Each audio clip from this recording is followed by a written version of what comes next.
Aku pasrah. Saat dia mulai memegangku dengan lirih, ia sembari meminta hal ini. Aku hanya bisa mengangguk dan menurutinya. Selebihnya, aku mulai menyadari sebagai istri. Hampir setiap malam ia melakukan itu. Jakarta pagi yang suram, udara lembab dan bau sampah menyengat dari kali kecil yang membelah permukiman padat di kawasan Tanjung Priok. Di antara deretan rumah reyot, berdinding papan dan atap seng bocor, terdapat sebuah gubuk kecil yang nyaris roboh diterpa hujan semalam. Di dalamnya, Mia 22 duduk di lantai semen retak, memijat kaki ibunya yang bengkak karena diabetes. Ibu Mia, Siti, terbaring lemah di kasur tipis. Wajahnya pucat, napasnya pendek-pendek. Di sampingnya, obat-obatan murah tersusun rapi dalam bungkus plastik yang bahkan tidak cukup untuk menahan rasa sakit.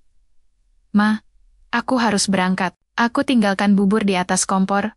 Makan ya, bisik Mia, mengusap pelan rambut ibunya yang sudah memutih. Siti hanya mengangguk lemah, tangannya mencengkeram lengan Mia. Jangan lupa bayar listrik.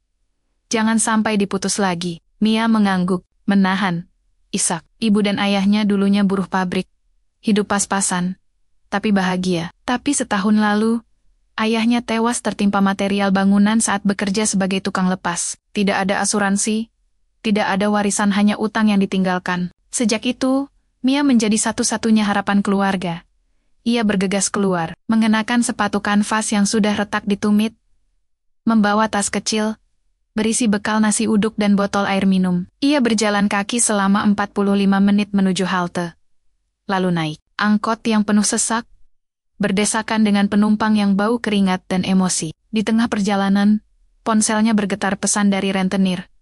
3 hari lagi, Mbak, kalau nggak bayar, rumahmu kami sita. Kita nggak main-main. Mia menatap layar dengan tangan gemetar, lalu mematikan ponselnya. Tujuannya, sebuah kompleks mewah di kawasan Pondok Indah, tempat Sultan Fahmi bin Abdul Haris, seorang konglomerat Arab berusia 75 tahun, tinggal sementara sambil mengelola bisnis propertinya di Indonesia. Rumahnya megah, dinding marmer, taman luas, pagar besi setinggi 3 meter, dijaga oleh pengawal berseragam rapi. Di sini, Mia bekerja sebagai asisten rumah tangga. Tugasnya mencuci, menyetrika, menyapu, dan kadang membantu staf kantor pribadi Sultan, karena ia cukup lancar berbahasa Arab dan Inggris, kemampuan yang ia pelajari dari buku-buku bekas di perpustakaan umum. Di dapur rumah mewah itu, Mia mencuci piring, sambil mendengar obrolan para pembantu lain. Mereka membicarakan Sultan yang jarang tersenyum, dingin, dan punya 5 istri yang tinggal di Arab. Katanya, yang paling galak itu Amira, istri. Keduanya suka marah-marah kalau ada yang salah sedikit, bisik salah satu pembantu. Mia hanya diam, fokus pada tugasnya. Ia tidak peduli dengan intrik keluarga Sultan. Ia hanya ingin gajinya tepat waktu. Tapi Sultan pernah memperhatikannya. Suatu sore, saat Mia membersihkan ruang kerja, ia menemukan dokumen penting yang nyaris dibuang, surat perjanjian bisnis bernilai miliaran rupiah. Ia kembalikan ke meja Sultan dengan catatan kecil. Ditemukan di tempat sampah. Mungkin penting. Sultan membaca catatan itu, lalu menatap rekaman CCTV. Ia melihat Mia tidak membukanya, tidak mengambil fotonya, hanya mengembalikan. Di dunianya, yang penuh pengkhianatan, ketulusan seperti itu sangat langka. Sore itu, setelah pulang kerja, Mia kembali ke gubuknya dengan tubuh lelah. Ia membuka pintu, dan jantungnya berhenti sejenak. Listrik sudah diputus. Ruangan gelap, ibu terbaring dalam gelap, menggigil. Obat tidak bisa diminum tanpa air bersih, bisik Siti. Mia menyalakan senter ponsel, lalu menangis. Ia duduk di lantai, memeluk lutut, menatap foto ayah di dinding yang mulai mengelupas. Maafkan aku, Pak, bisiknya. Aku sudah berusaha, tapi aku tidak cukup kuat. Di tengah kegelapan, satu pikiran muncul. Bagaimana jika ada jalan keluar? Bagaimana jika aku bisa keluar dari sini, bukan untuk diriku, tapi untuk ibu? Tak tahu bahwa malam itu, di ruang kerja megah yang jauh dari gubuknya, Sultan Fahmi sedang menulis nama Mia di catatan pribadinya dengan tanda bintang di sampingnya, seperti sebuah takdir yang baru mulai bergerak. Pagi itu, udara di rumah megah Sultan Fahmi terasa lebih berat dari biasanya. Para pembantu berbisik-bisik, saling tatap dengan mata penuh tanda tanya. Ada yang bilang, Sultan akan mengumumkan sesuatu penting. Yang lain berspekulasi tentang warisan. Tapi Mia, yang sedang menyusun pakaian Sultan di lemari khusus, tidak menaruh perhatian. Ia hanya ingin menyelesaikan tugas, pulang, dan memastikan ibunya makan obat tepat waktu. Tiba-tiba, seorang pengawal berseragam hitam datang. Mia, Sultan memanggilmu. Sekarang, di ruang kerja utama, suaranya tegas. Tidak memberi ruang untuk penolakan. Jantung Mia berdebar. Ia belum pernah dipanggil langsung oleh Sultan sejak hari ia mengembalikan dokumen itu. Ia menyisir rambutnya, cepat-cepat, merapikan apron, lalu mengikuti sang pengawal melewati koridor panjang yang dihiasi lukisan-lukisan klasik Arab dan lampu gantung kristal yang berkilauan.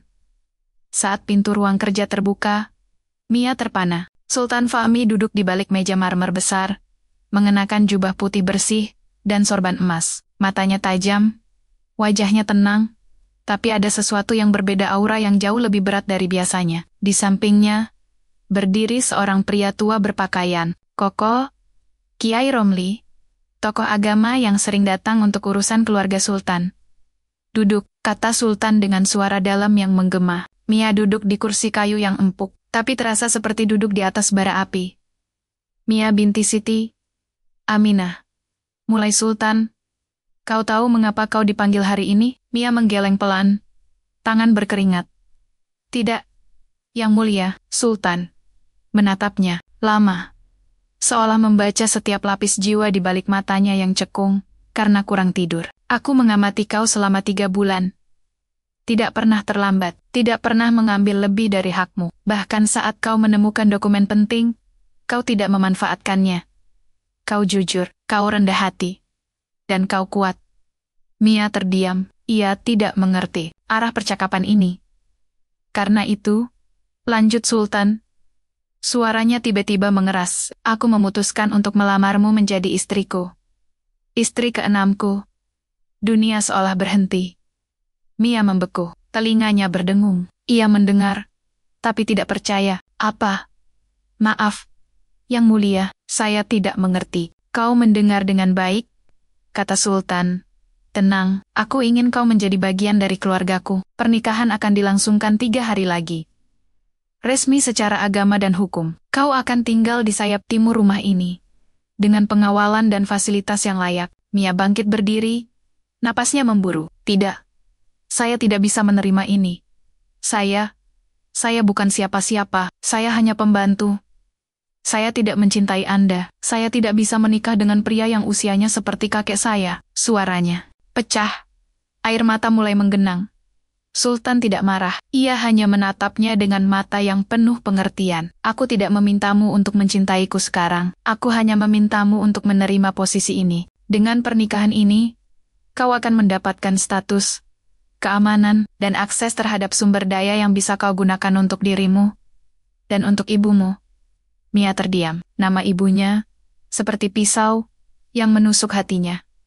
Saat ia pulang malam itu, langit gelap, hujan rintik-rintik, membasahi jaket tipisnya. Ia membuka pintu gubuk, dan langsung disambut tangisan Siti. Anakku. Rentenir datang. Mereka bilang, kalau 3 hari lagi tidak bayar, mereka akan bongkar rumah kita. Dan, dokter bilang, aku butuh operasi. Minimal 50 juta. Mia, jatuh berlutut. Ia memeluk ibunya erat-erat. Menahan isak di kepala, bayangan Sultan muncul. Pernikahan, harta, kebebasan dari utang, tapi juga pengorbanan. Harga dirinya, masa depan yang diimpikannya, cinta yang selalu ia bayangkan, akan datang dari seorang pemuda yang sebaya, yang memandangnya dengan cinta, bukan dengan rencana. Malam itu, ia duduk di depan foto ayahnya, yang tergantung di dinding yang mulai lapuk. Pa, aku bingung, aku ingin jujur pada hati, tapi ibu, dia butuh bantuan. Aku tidak punya uang, tidak punya jalan. Apa aku harus menikah dengan orang yang bahkan tidak kucintai? Demi menyelamatkan satu-satunya orang yang tersisa, ia menangis. Lama. Sampai matanya bengkak, hingga akhirnya ia masruk. Dengan suara parau, ia berbisik. Aku tidak punya pilihan. 3 hari kemudian, di sebuah ruangan kecil yang disulap jadi ruang akad, dengan saksi Kiai Romli dan 2 pengawal, Mia berdiri mengenakan gaun putih sederhana, bukan mahal, bukan mewah. Wajahnya kosong, matanya berkaca-kaca. Sultan membaca ijab kabul dengan suara mantap. Saya terima nikahnya Mia binti Siti Aminah dengan mas kawin 1 cincin emas dan seperangkat alat salat. Saat kabul diucapkan, dunia Mia runtuh. Ia bukan lagi gadis miskin yang berharap. Ia kini menjadi istri sultan, Fahmi, seorang wanita yang statusnya dihormati. Tapi hatinya terasa seperti dijual. Dan di sudut ruangan, tersembunyi di balik tirai, sepasang mata memandang dengan dendam. Amira, istri kedua sultan, yang baru saja mendengar bahwa pembantu itu kini menjadi saingan resmi dan mungkin ancaman terbesar bagi warisannya. Malam pernikahan seharusnya menjadi momen sakral atau setidaknya menegangkan. Tapi bagi Mia, malam itu terasa seperti hukuman. Ia duduk di tepi ranjang besar di kamar pengantin yang mewah. Jantung berdegup kencang, tangan berkeringat, gaun pengantin putihnya masih basah oleh keringat dingin. Lampu temaram menyinari kamar dengan hiasan kain sutra Arab. Tempat tidur berlapis emas, dan jendela kaca yang menghadap ke taman pribadi. Ia menunggu. Menunggu pintu terbuka, menunggu langkah kaki Sultan, menunggu hal yang paling ditakutinya. Sentuhan, perintah, atau kekerasan dari seorang suami yang baginya masih asing. Jam bergulir. Pukul 10 malam, pukul ke-11, pukul ke-12, hingga fajar menyingsing. Sultan tidak pernah datang. Pagi harinya, Mia terbangun dengan rasa bingung yang mendalam. Tubuhnya lelah. Tapi tidak karena apapun yang terjadi, melainkan karena tegang menunggu sesuatu yang tak kunjung datang. Ia mandi, mengganti pakaian, dan baru saja keluar kamar ketika seorang pengawal datang. Yang mulia memanggilmu. Sekarang, di ruang kerja Sultan, suasana terasa lebih berat dari biasanya. Sultan duduk di kursi kayu jati besar, mengenakan jubah hitam, wajahnya tenang, tapi matanya penuh beban. Di tangannya, sebuah amplop coklat tebal, tersegel dengan tinta emas. Duduk, katanya pelan. Mia duduk, tangan gemetar. Ia tidak tahu apa yang akan terjadi.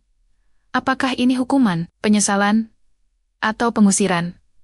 Sultan menyerahkan amplop itu. Ini untukmu. Buka. Dengan napas pendek, Mia membukanya. Di dalamnya, dokumen resmi, cap notaris, dan foto properti. Ia membaca. Perlahan, dan darahnya seolah membeku.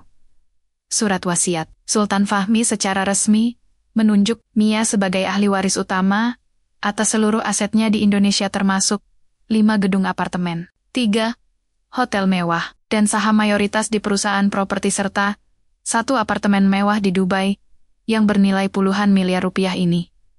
Tidak mungkin, bisik Mia. Suaranya pecah. Kenapa saya? Saya baru menikah dengan Anda. Saya tidak melakukan apa-apa. Sultan menatapnya. Tatapannya tajam, namun penuh kelembutan. Aku tidak menikahimu karena nafsu. Aku tidak butuh istri muda untuk kesenangan. Aku menikahimu karena aku butuh seseorang yang bisa kupercaya. Dan kau, Mia, adalah satu-satunya orang di rumah ini yang tidak pernah meminta apa-apa. Mia terdiam. Ia mencoba memahami, tapi otaknya menolak menerima. 5 istriku, lanjut Sultan. Suaranya mengeras. Semua berebut warisanku.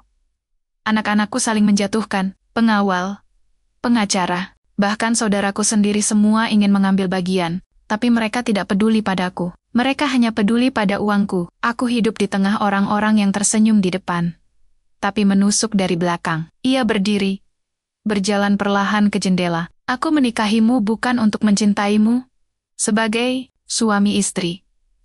Suami istri, tapi untuk melindungimu, dan untuk melindungi warisanku.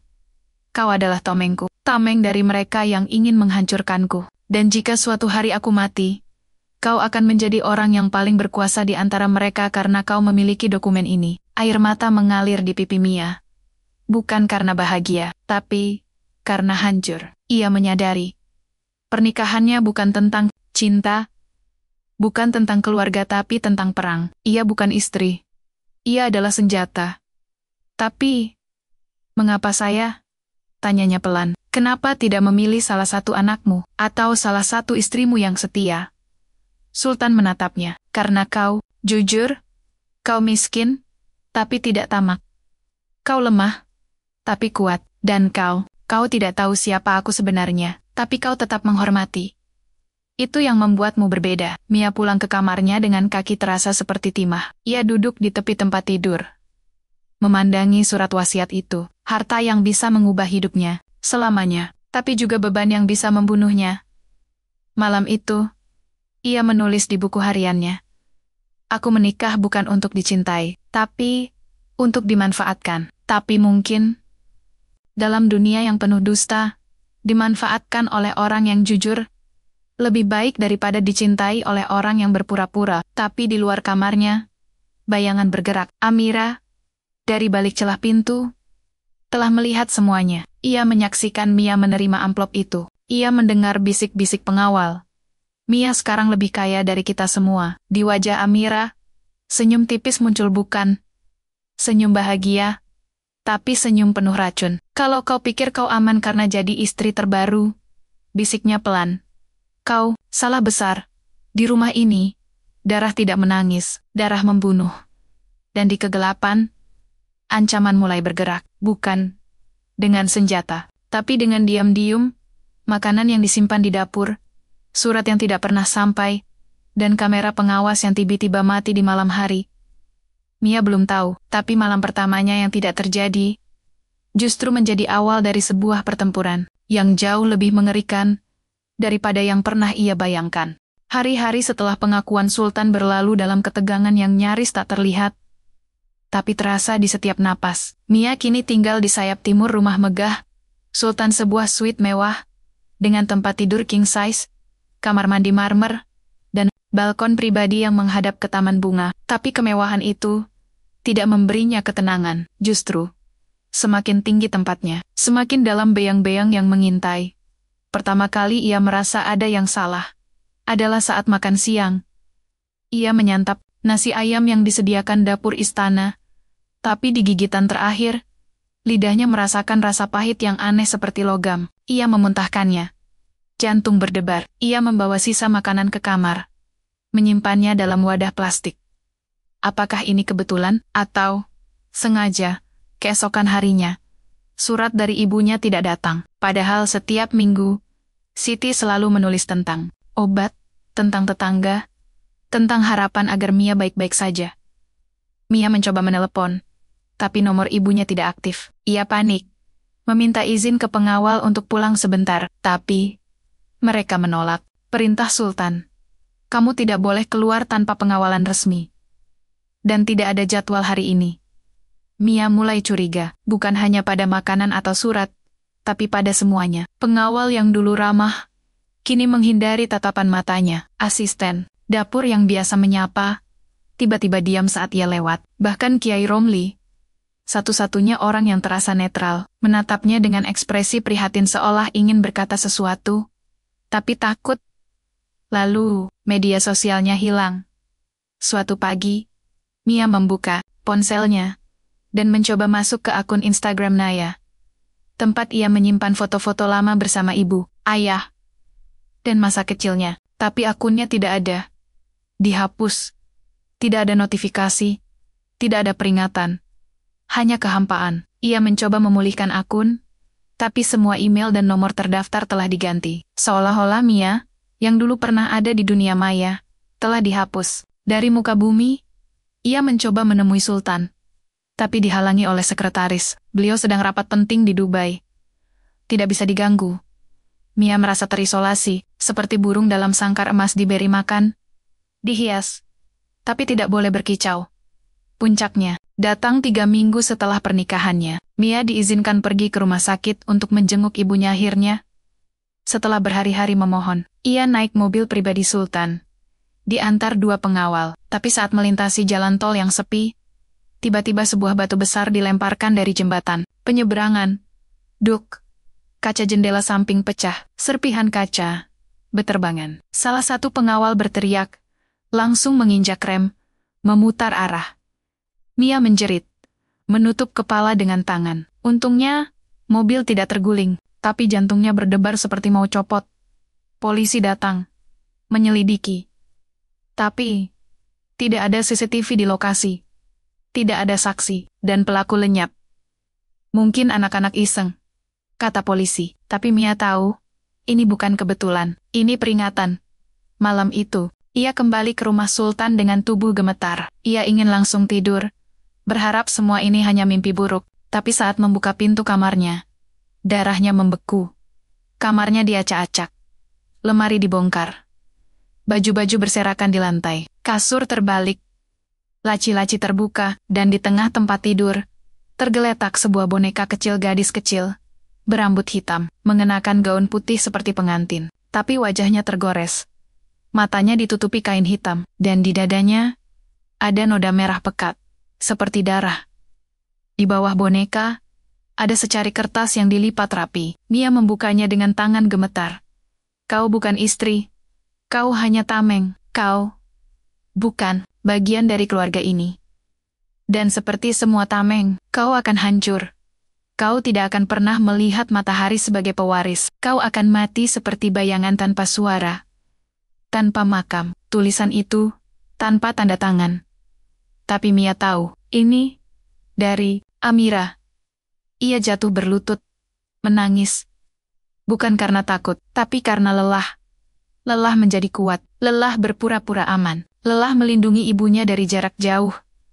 Ia mengambil ponsel, mencoba menelepon tetangga ibunya. Setelah beberapa kali percobaan, akhirnya ada yang menjawab.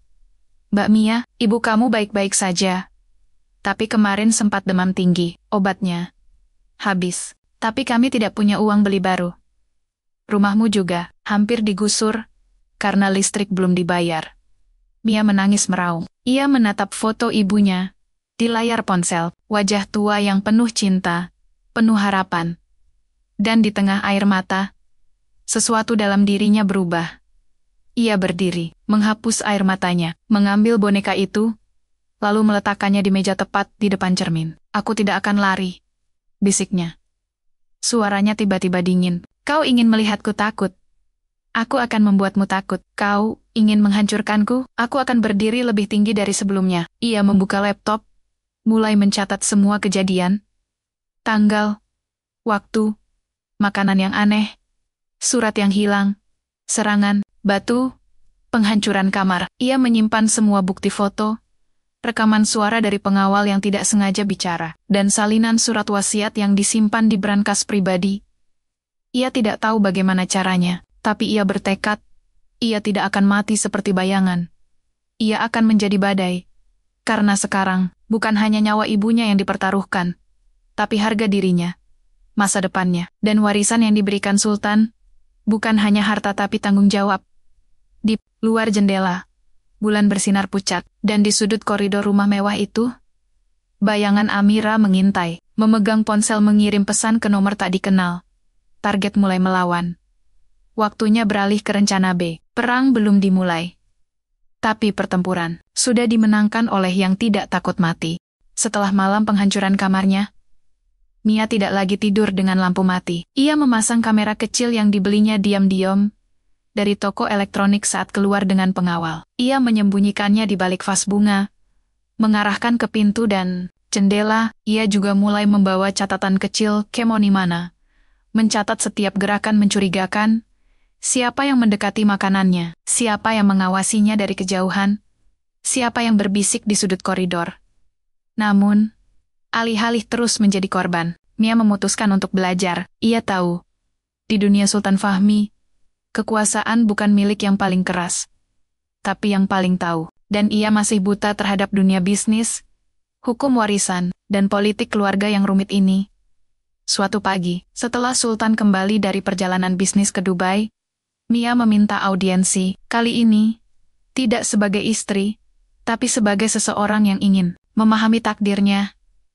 Yang mulia, katanya, Suaranya mantap, meski jantung berdebar. Saya ingin belajar tentang bisnis Anda, tentang hukum warisan, tentang bagaimana semua ini bekerja. Saya tidak ingin hanya menjadi nama di surat wasiat. Saya ingin tahu apa yang saya warisi dan bagaimana cara melindunginya. Sultan memandangnya lama, matanya yang biasanya dingin, kali ini berbinar seperti melihat sesuatu yang telah lama hilang. Kebanyakan orang yang kuberi kekuasaan hanya ingin mengambil, katanya pelan. Anak-anakku berebut saham, istri-istriku ingin uang tunai, tapi kau ingin belajar. Kenapa? Mia menatap lurus ke matanya. Karena saya tidak ingin warisan ini hancur. Saya tidak ingin semua yang Bapak bangun hancur karena dendam dan keserakahan. Dan saya ingin bisa melindungi diri saya sendiri. Jika saya tahu, maka saya tidak akan mudah dihancurkan. Sultan tersenyum tipis. Mulai besok, kau akan duduk di sampingku dalam rapat. Kau akan baca semua dokumen, dan kau akan belajar dari pengacara dan manajer keuangan terbaikku. Dan begitulah, perlahan, dunia baru terbuka di depan mata Mia. Setiap pagi, ia duduk di ruang rapat khusus, mengenakan blazer sederhana, mencatat setiap kata. Ia belajar tentang struktur perusahaan, manajemen properti, investasi internasional, dan sistem hukum warisan yang rumit antara Indonesia dan Arab Saudi. Ia tidak hanya mendengar, ia bertanya, kritis, tegas, bahkan kadang membuat pengacara Sultan terdiam karena pertanyaannya yang tajam. Jika salah satu istri menggugat surat wasiat, dasar hukumnya apa? Bagaimana jika ada tuduhan bahwa pernikahan ini hanya untuk mengalihkan aset? Siapa yang mengontrol dana darurat keluarga? Dan bagaimana jika dana itu dikuras diam-diam? Sultan memperhatikan semua ini dengan rasa bangga yang tidak pernah ia tunjukkan pada anak-anaknya. Ia mulai sering memanggil Mia bukan sebagai istri, tapi sebagai rekan. Di luar urusan bisnis, mereka juga mulai berbicara tentang hal-hal yang lebih pribadi. Suatu malam, saat hujan deras mengguyur Jakarta, Sultan mengajak Mia ke perpustakaan pribadinya, ruangan besar dengan rak buku dari kayu jati, lampu temaram, dan aroma kertas tua. Kau tahu, kata Sultan, sambil menuangkan teh hitam dari teko perak, dulu aku muda seperti kau, penuh semangat, penuh cinta. Mia menatapnya, penasaran. Aku jatuh cinta pada seorang perempuan Indonesia. Namanya Nur Aisyah. Cantik, pintar, berani. Kami bertemu saat aku belajar di Jakarta dulu. 40 tahun lalu, aku ingin menikahinya, tapi keluargaku melarang. Mereka bilang, kau harus kawin dengan keluarga bangsawan Arab. Jangan jatuh cinta pada rakyat jelata. Ia tertawa pahit. Aku mencoba melawannya. Tapi akhirnya, aku dipaksa pulang. Aku tidak pernah tahu apa yang terjadi dengan Aisyah. Hingga suatu hari, aku mendengar kabar, ia hamil. Tapi dia menghilang. Tidak ada jejak. Mia merasa sesuatu bergetar di dadanya. Nur Aisyah, nama itu mirip dengan nenek saya. Sultan menatapnya tajam. Benarkah, ibu saya, Siti Aminah, sering bercerita tentang neneknya Nur Aisyah? Dia menghilang saat hamil dan membesarkan anaknya sendiri di desa. Tidak pernah menikah. Tapi dia selalu menyimpan surat lama dari seseorang bernama Fahmi. Wajah Sultan berubah. Warna wajahnya memucat. Surat? Masih ada? Mia mengangguk. Saya punya salinannya. Ibu menyuruh saya simpan. Malam itu, Mia membawa fotokopi surat itu dari kamarnya. Surat yang ditulis tangan dengan bahasa Arab klasik, berisi janji cinta, doa, dan permohonan maaf karena harus pergi. Sultan membacanya dengan tangan gemetar. Air mata mengalir perlahan di pipinya yang keriput. Ini tulisanku, bisiknya. Aku kirim ini sebelum pesawatku lepas landas. Aku tidak tahu dia menerimanya. Mia terdiam. Otaknya bekerja cepat. Jadi, Nur Aisyah, itu nenek saya. Dan Anda mencintainya. Sultan mengangguk pelan. Aku tidak tahu dia melahirkan. Aku tidak tahu darahku mengalir di keluargamu. Aku mencarinya selama puluhan tahun. Tapi tidak pernah menemukan jejak. Hingga kau muncul, aku menyelidikimu saat kau bekerja di sini. Dan aku tahu, kau bukan hanya jujur. Kau adalah darahku. Mia merasa dunianya terbalik. Bukan hanya karena Sultan adalah kakek darah dari sisi ibu tapi karena pernikahan ini bukan kebetulan. Ini adalah penebusan. Kau pikir aku menikahimu hanya karena butuh tameng? Lanjut Sultan. Suaranya parau. Tidak. Aku menikahimu karena aku melihat wajah Aisyah di matamu. Aku melihat keberanian ibumu di caraku kau menolak uangku. Aku ingin memberimu apa yang seharusnya menjadi hak keluargamu sejak dulu. Harta, nama, kehormatan. Mia menangis. Tapi kali ini, bukan karena takut, tapi karena ternyata ia tidak sendiri, bahwa ada seseorang yang, meski terlambat, mencoba memperbaiki kesalahan masa lalu, bahwa cintanya pada ibunya, pada neneknya, masih hidup dalam diri lelaki tua ini. Namun, di tengah keharuan itu, bayang-bayang Amira muncul. Keesokan harinya, Mia mulai merasa diawasi lebih intensif. Makanannya kembali terasa aneh. Ia menemukan jejak kaki di balkon kamarnya. Padahal ia yakin, tidak ada yang boleh masuk. Ia juga melihat Amira berbicara diam-diam dengan seorang pengacara dari luar, yang tidak pernah terdaftar dalam staf resmi istana. Mia tidak tinggal diam. Dengan ilmu yang telah ia pelajari, ia mulai mengamati sistem keuangan keluarga. Ia menyadari ada aliran dana gelap transfer, beser-beseran dari rekening perusahaan, ke rekening pribadi yang tidak tercatat. Ia menyelidiki dan menemukan nama Amira binti Khalid dengan nomor rekening di Singapura. Ia juga memeriksa rekaman kamera yang ia pasang diam-diam, dan di salah satu malam, ia melihat bayangan seseorang menyelinap ke dapur, lalu menuangkan sesuatu ke dalam sup yang akan dibawanya ke kamar. Mia menyimpan semua bukti. Ia menyadari Amira tidak hanya ingin mengusirnya, ia ingin membunuhnya, lalu menyalahkan pada penyakit atau kecelakaan. Tapi Mia kini bukan lagi gadis miskin yang tak berdaya. Ia adalah cucu dari cinta pertama Sultan. Ia adalah ahli waris. Ia adalah murid dari seorang raja bisnis, dan ia telah belajar cukup untuk melawan. Suatu malam, ia duduk di balkon, memandang bulan, memegang salinan surat cinta antara Sultan dan neneknya. Ia berbisik, "Nenek, Ibu, aku akan melanjutkan perjuangan kalian. Aku tidak akan biarkan cinta kalian dihancurkan oleh dendam." Di kejauhan, petir menyambar. Hujan mulai turun, tapi dalam hati Mia, api telah menyala api dari keteguhan, dari cinta yang terlupakan, dari darah yang menuntut keadilan. Perang belum berakhir. Tapi kali ini, ia yang memegang senjata. Hujan deras mengguyur Jakarta selama 3 hari.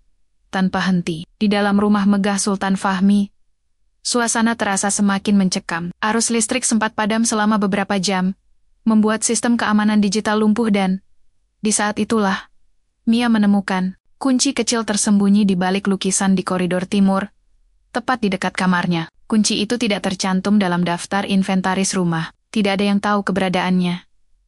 Tapi Mia ingat, beberapa hari lalu, ia melihat Sultan memasukkan sesuatu ke dalam laci tersembunyi di perpustakaan. Ia tidak sempat melihat apa isinya, tapi gerakannya sangat hati-hati, seperti menyimpan sesuatu yang sangat berharga. Dengan kunci itu di tangan, Mia menyelinap ke perpustakaan. Saat malam telah larut, ia membuka laci tersembunyi di balik rak buku kuno, dan menemukan pintu kecil, yang tersembunyi di bawah lantai. Dengan jantung berdebar, ia membukanya, menemukan tangga sempit yang menuju ke ruang bawah tanah. Di bawah tanah, ia menemukan sebuah ruangan rahasia, seperti museum pribadi. Dindingnya dipenuhi foto-foto lama, dokumen kuning karena usia, dan brankas kecil yang terbuka. Di tengah ruangan, tergantung sebuah potret besar, seorang wanita muda berambut panjang, berwajah lembut, mengenakan kebaya putih, tersenyum dengan mata penuh harapan. Mia membeku. Wajah itu sangat mirip dengan ibunya. Di bawah foto, tertulis nama Nur Aisyah, cinta yang tak terlupakan, 1978. Di meja, terbuka sebuah album foto tua. Mia membukanya perlahan. Di halaman pertama, Sultan muda, berusia mungkin 30-an, berdiri bersama Nur Aisyah di Taman Monas. Mereka tertawa. Di halaman berikutnya, mereka sedang menulis surat bersama. Lalu, foto Nur Aisyah sedang memegang perutnya hamil. Dan di halaman terakhir, surat yang belum pernah dikirim. "Aisyahku, jika kau membaca ini, Aku mungkin sudah terlambat. Aku dipaksa pulang. Aku tidak bisa melawan keluargaku, tapi aku bersumpah. Jika suatu hari aku punya anak perempuan, aku akan mencarimu. Dan jika darah kita bersambung, aku akan memastikan dia hidup dalam kemuliaan. Maafkan aku. Aku mencintaimu selamanya, Fahmi. Air mata Mia mengalir deras. Ia akhirnya mengerti. Bukan hanya kebetulan, bukan hanya strategi. Ini adalah takdir yang telah lama tertunda. Tiba-tiba, lampu menyala. Mia menoleh. Sultan berdiri di ambang pintu. Wajahnya tenang, tapi matanya berkaca-kaca. Kau menemukannya, katanya pelan. Mia berdiri, memegang album. Jadi, benar. Nur Aisyah adalah nenek saya. Dan ibu saya, anak Anda. Sultan mengangguk perlahan. Aku baru tahu setelah kau mulai bekerja di sini. Aku menyelidiki masa lalumu, nama ibumu, tempat tinggal, riwayat keluarga, semuanya cocok. Aku melakukan tes DNA diam-diam. Hasilnya, kau adalah cucuku, darah dagingku. Mia terdiam. Dunianya goyah. Ia bukan hanya istri Sultan. Ia cucu Sultan. Pernikahan mereka bukan sekadar alat politik tapi bagian dari rencana besar untuk mengembalikan hak yang selama ini dirampas. Kenapa tidak langsung mengakui saya sebagai cucu? Tanya Mia. Suaranya parau. Kenapa harus menikahi saya? Kenapa harus menyembunyikan semua ini? Sultan menatapnya dalam-dalam. Karena jika aku mengakui kau sebagai cucuku secara terbuka, mereka akan membunuhmu. Amira, istri keduaku, punya pengaruh besar di keluarga Arab. Dia punya anak yang ingin mewarisi semuanya. Jika dia tahu aku punya cucu dari luar pernikahan sah, dia akan menghancurkanmu dan ibumu dengan dalih aib keluarga.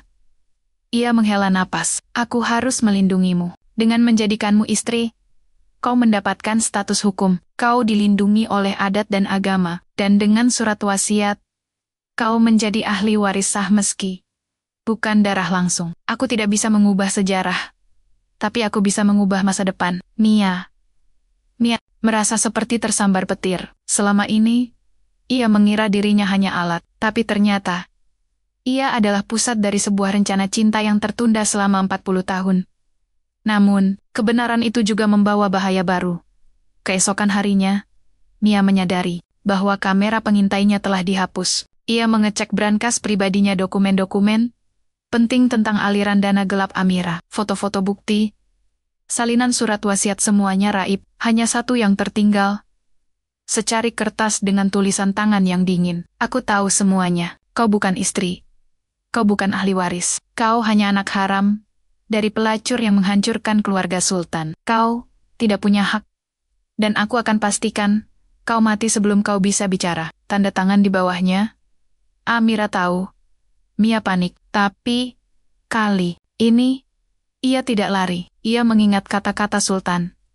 Jika kau tahu, kau tidak akan mudah dihancurkan. Ia segera menghubungi Kiai Romli, satu-satunya orang yang pernah menatapnya dengan empati. Di bawah hujan, Kiai datang diam-diam ke rumah sakit tempat ibunya dirawat. Mia menyuruhnya menyimpan salinan semua bukti termasuk hasil tes DNA yang ia temukan di brankas rahasia Sultan di tempat aman, sebuah pesantren di luar kota.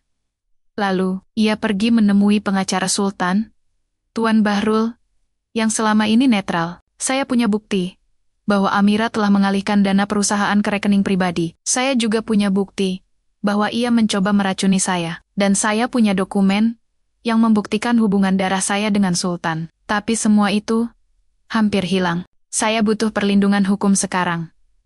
Tuan Bahrul terkejut. Jika ini benar, ini bukan hanya soal warisan. Ini soal pengkhianatan terhadap keluarga kerajaan Arab. Jika dilaporkan ke Kedubes, Amira bisa dideportasi, bahkan dipenjara. Mia mengangguk. Saya tidak ingin balas dendam, tapi saya ingin keadilan. Dan saya ingin melindungi keluarga saya. Namun, sebelum rencana bisa dieksekusi, kejadian mengerikan terjadi. Ibu Mia, yang sedang dirawat di rumah sakit, mengalami serangan jantung mendadak. Dokter menyebutkan ada indikasi racun dalam darahnya, zat yang menyerupai digitalis, obat jantung, yang jika dikonsumsi berlebihan bisa mematikan. Mia hampir pingsan. Ia tahu, ini bukan kebetulan. Amira telah menyerang ibunya. Ia langsung pergi ke rumah sakit, menangis di samping tempat tidur ibunya, yang terhubung ke mesin. Siti masih hidup, tapi kritis. Ma, tolong bertahan, bisiknya. Di tengah air mata, Mia bersumpah, aku akan hancurkan siapapun yang menyentuh keluargaku. Ia kembali ke rumah Sultan dengan tekad baja. Ia tidak lagi bersembunyi. Ia memanggil semua istri Sultan termasuk Amira untuk pertemuan darurat di aula utama. Ia datang dengan Tuan Bahrul dan 2 pengawal setia Sultan. Di depan mereka semua, Mia berdiri tegak. Aku tahu kau mencoba membunuhku. Aku tahu kau mencuri uang, dan aku tahu kau meracuni ibuku. Tapi yang paling penting, aku tahu siapa aku. Sebenarnya, ia meletakkan foto Nur Aisyah di meja. Ini nenekku. Cinta pertama Sultan. Ia hamil anaknya, tapi kau Amira selama ini menyebarkan fitnah. Bahwa dia pelacur. Bahwa anaknya haram. Bahwa keluarganya tidak layak. Tapi, hari ini, aku menyatakan, aku adalah cucu Sultan Fahmi bin Abdul Haris. Dan aku tidak akan diam lagi. Amira tertawa dingin. Kau gila. Tidak ada bukti, kau hanya pembantu yang ingin naik pangkat, tapi sebelum ia bisa melanjutkan, Sultan masuk dengan langkah tegas. Di tangannya, ia membawa dokumen resmi dari laboratorium Dubai. Hasil tes DNA yang membuktikan hubungan darah antara Mia dan dirinya. Cukup, kata Sultan. Suaranya menggema seperti guntur. Aku telah diam terlalu lama, tapi hari ini, aku menyatakan, Mia adalah cucuku. Darah dagingku, dan siapapun yang menyentuhnya, menyentuh aku. Wajah Amira memucat. Ia tahu permainannya telah berakhir. Di luar, petir menyambar, hujan semakin arah, deras. Tapi di dalam aula, sejarah telah berubah. Mia bukan lagi korban. Bukan lagi tameng. Bukan lagi bayangan. Ia adalah warisan yang kembali pulang. Setelah pengakuan Sultan di aula utama, suasana di rumah megah itu berubah, seperti setelah gempa diam, tapi penuh getaran tersembunyi. Meski Amira belum diusir, wibawanya runtuh. Para pembantu yang dulu takut padanya kini menjauh. Pengawal tidak lagi membungkuk hormat. Bahkan anak-anaknya, yang selama ini dibesarkannya dengan ajaran bahwa darah Arab suci, mulai mempertanyakan kebenaran yang baru terungkap. Tapi Mia tahu, kemenangan belum diraih. Amira bukan tipe yang menyerah. Ia adalah ular yang menunggu. Saat korban lengah untuk menggigit, beberapa hari setelah pengakuan, Sultan mengalami serangan jantung ringan. Dokter menyebutkan stres berat dan tekanan darah tinggi. Ia harus istirahat total selama 2 minggu, dilarang beraktivitas, termasuk menghadiri rapat atau mengakses dokumen penting. Dalam keadaan seperti ini, kekuasaan sementara jatuh ke tangan Dewan Keluarga yang diketuai oleh Amira, dan di sanalah bahaya dimulai. Amira segera mengambil alih rapat pengelolaan aset. Ia mengeluarkan surat perintah palsu atas nama Sultan, mengalihkan saham mayoritas dari 3 gedung apartemen ke perusahaan cangkang yang terdaftar di nama menantunya. Ia juga membatasi akses Mia ke rekening bersama dan menghentikan transfer dana untuk perawatan ibu Mia di rumah sakit. Mia mencoba protes, tapi dihadang oleh 2 pengacara yang tiba-tiba menyatakan bahwa status Mia sebagai ahli waris masih dalam proses verifikasi hukum internasional dan bahwa tidak ada bukti sah bahwa hubungan darah telah diakui secara resmi oleh pengadilan keluarga Arab. Ia terpojok. Uang untuk obat ibunya habis. Rumah sakit mengancam akan memindahkan Siti ke ruang perawatan umum jika tagihan tidak dibayar. Mia merasa seperti kembali ke titik nol, tapi kali ini ia tidak sendiri. Dengan bantuan Kiai Romli dan Tuan Bahrul, Mia mengaktifkan jaringan yang telah ia bangun selama bulan-bulan terakhir. Ia menghubungi jurnalis investigasi dari Kompas yang pernah menulis tentang korupsi keluarga kerajaan Arab di luar negeri. Ia juga meminta bantuan seorang ahli forensik digital yang diperkenalkan Tuan Bahrul, seorang mantan hacker keamanan nasional yang kini bekerja secara independen. Mereka mulai menyusun bukti tak terbantahkan. Dari rekaman kamera tersembunyi di dapur, mereka menemukan video jelas. Amira sendiri yang menyelinap masuk malam hari dan menuangkan bubuk putih ke dalam sup yang ditujukan untuk Mia. Ahli forensik mengidentifikasi zat itu sebagai talium, racun logam berat yang sulit terdeteksi dan bisa menyebabkan kerusakan saraf permanen. Lalu, dari salinan data server pribadi Sultan, yang berhasil diretas dengan izin dari Sultan sendiri, melalui kode darurat, mereka menemukan jejak transfer uang senilai 127 miliar rupiah ke rekening offshore di Singapura. Semuanya dilakukan tanpa persetujuan Sultan, dan ditandatangani dengan tanda tangan palsu yang sangat mirip. Yang paling mengejutkan, mereka menemukan dokumen perjanjian rahasia antara Amira dan seorang pengacara dari Dubai, yang menyatakan bahwa jika Sultan meninggal dalam keadaan alami atau tidak disengaja, Amira akan mendapatkan 40% dari total warisan dan Mia akan dipastikan tidak bisa mengklaim hak apapun karena status pernikahannya yang dipertanyakan. Secara hukum agama, Mia menatap dokumen itu, tangannya gemetar. Ini bukan hanya soal uang, ini rencana pembunuhan sistematis. Tapi kali ini, Mia tidak menyerang dengan emosi, ia menyerang dengan strategi.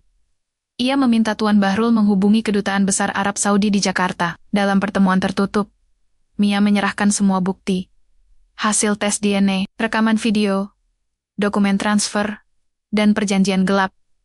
Ia juga membawa saksi, Kiai Romli, sebagai saksi moral, dan dokter rumah sakit yang bisa membuktikan adanya racun dalam tubuh ibunya. Saya tidak meminta uang, kata Mia dengan suara tenang tapi tegas.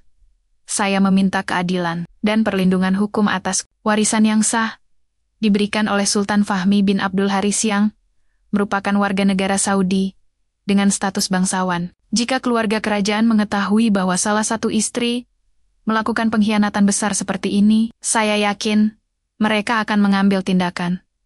Perwakilan Kedubes terkejut. Mereka tidak menyangka konflik keluarga seorang sultan bisa melibatkan racun, pemalsuan dokumen, dan upaya pembunuhan. Mereka berjanji akan menyelidiki dan memberi sanksi sesuai hukum keluarga kerajaan. Dengan dukungan diplomatik mengalir, Mia kini siap untuk pertempuran terakhir. Suatu pagi, di aula utama rumah Sultan, yang diisi oleh semua istri, anak-anak, pengacara, dan pejabat keluarga, Mia tampil sebagai pihak yang menggugat. Sultan, meski masih lemah, hadir di kursi roda, didampingi dokter pribadinya. Amira datang dengan senyum congkak. Ia yakin tidak ada bukti yang bisa menyeretnya jatuh.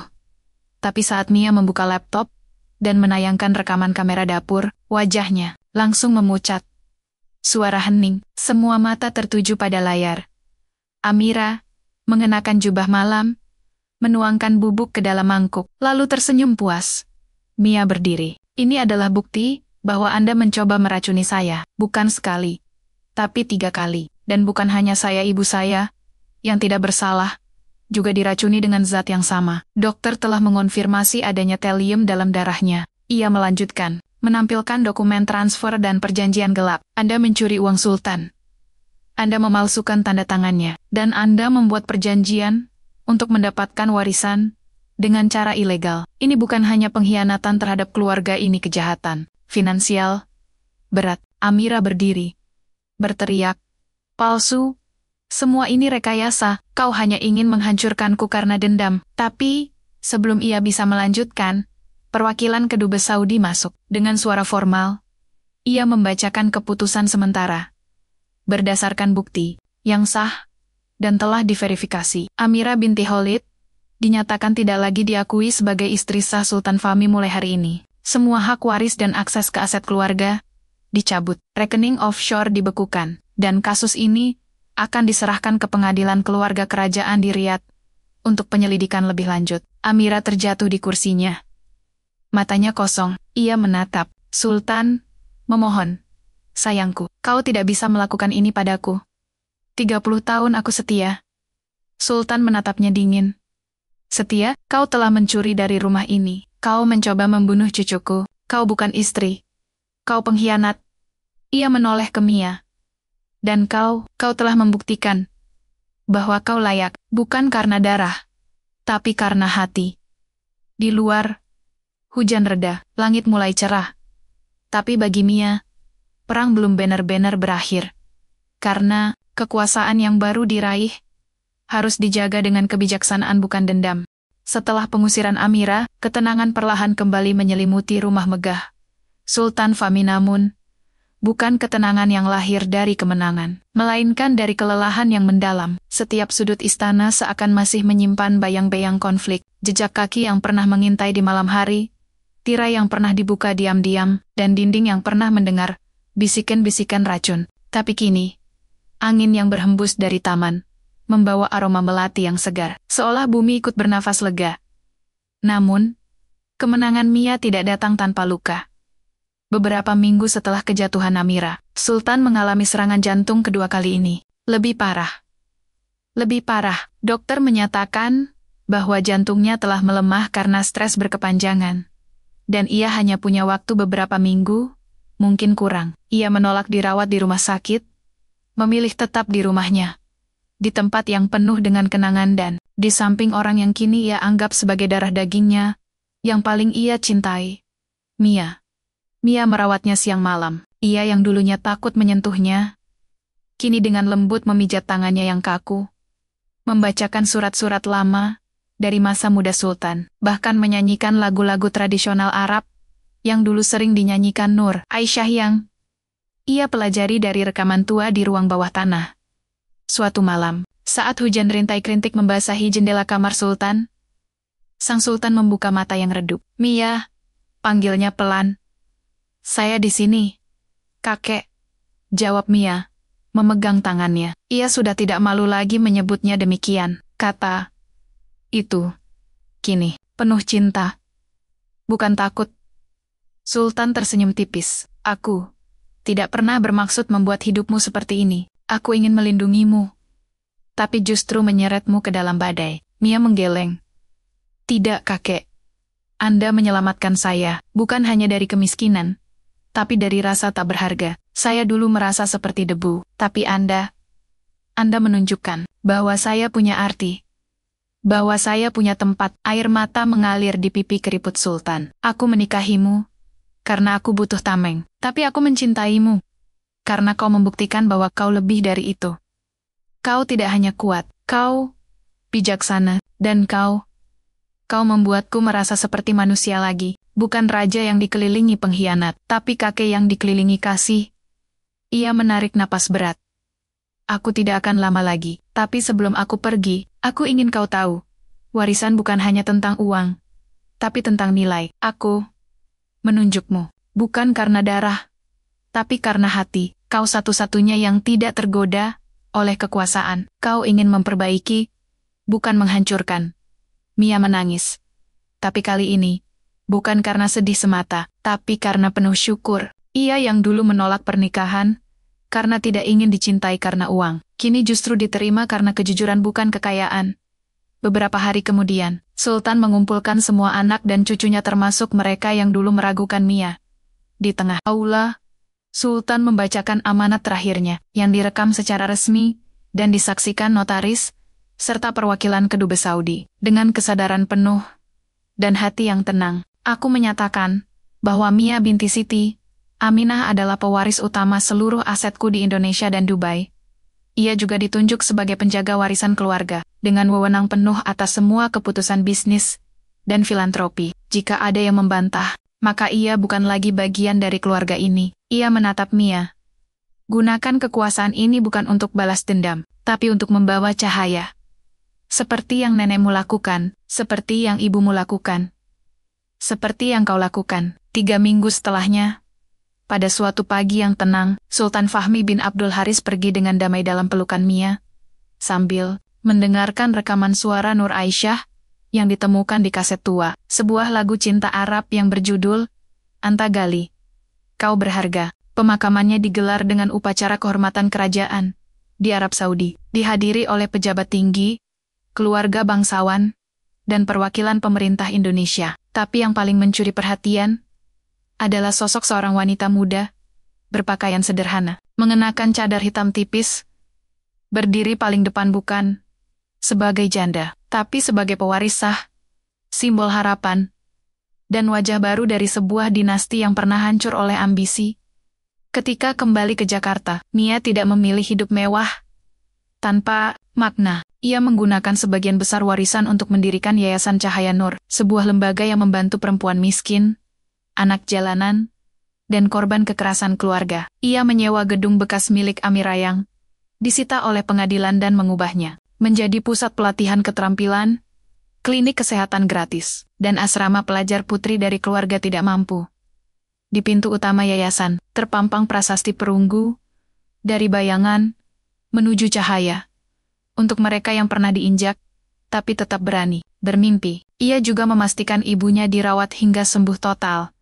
Lalu membawanya tinggal di rumah kecil yang tenang di pinggir kota jauh dari kemewahan, tapi penuh damai. Ia sering duduk bersama ibu di beranda, minum teh, dan bercerita tentang Sultan, tentang nenek Nur Aisyah, tentang cinta yang tertunda selama puluhan tahun.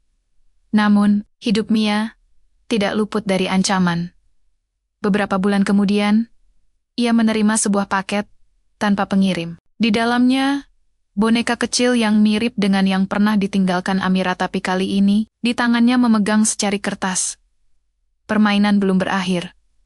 Darah tidak pernah lupa. Mia tidak panik. Ia tahu, Amira mungkin telah diusir.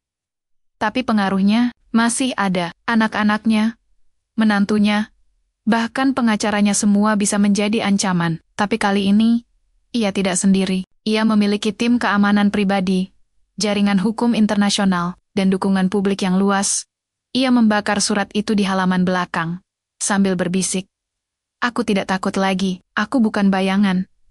Aku cahaya." Di malam hari, Mia duduk di balkon, rumah Sultan yang kini menjadi markas yayasan. Ia menatap bulan, memegang foto Sultan, ibunya, dan nenek Nur Aisyah yang diletakkan dalam bingkai kayu. Angin malam berhembus lembut. "Terima kasih, kakek," bisiknya. "Terima kasih, nenek. Terima kasih, ibu. Karena kalian, aku belajar bahwa cinta sejati bukan tentang siapa yang memilikimu, tapi tentang siapa yang melihatmu meski kau bersembunyi di balik bayang-bayang." Ia tersenyum. Di kejauhan, lampu-lampu kota berkedip seperti bintang yang baru lahir. Perjuangannya belum selesai. Tapi kini, ia tidak lagi bertarung sendiri. Ia bertarung untuk generasi yang akan datang, untuk setiap perempuan yang percaya bahwa dari kemiskinan bisa lahir kekuatan, dari pengkhianatan bisa tumbuh kejujuran, dan dari cinta yang terlupakan bisa muncul takdir yang abadi.